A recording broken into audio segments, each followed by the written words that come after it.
Sasakala reungit sok disada kana ceuli.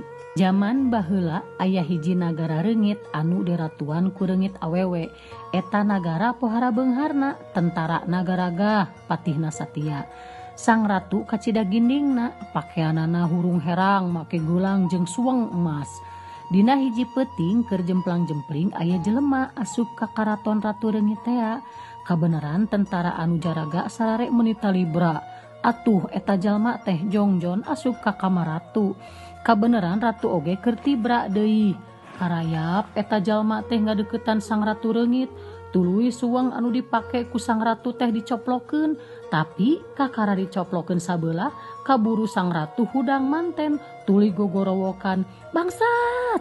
Bangsat! Bangsat!" Eta jelema kaluar terus kabur bari mawa suweng sabelah.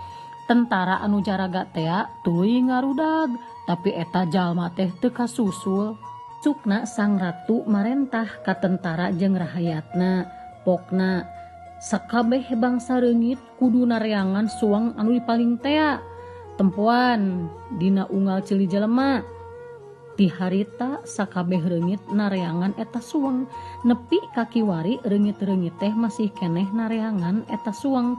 Nempoan kana ceuli-ceuli jelema bari disada suweng suweng suweng. Tah sakitu sasakala reungit sok ngahiung kanu ceuli teh eta ceuk carita Sunda. Kunaon pangna reungit sok ngadeuketan ceuli jelema? Mun sacara ilmiah mah kusabab ceuli ngandung suhu anu utama dina awak urang. Hartina suhu awak di sakuliah ceuli mah anu pangpanasna suhu dibandingkeun jeung anggota awak sejena. Nu matak nalika reungit ngadeuketan sirah jelema, reungit sok resep ngadeuketan ceuli kusabab reungit ngadeteksi panas. Tah cag sakitu wae dongeng ti Ambu Uci. Wassalamualaikum warahmatullahi wabarakatuh.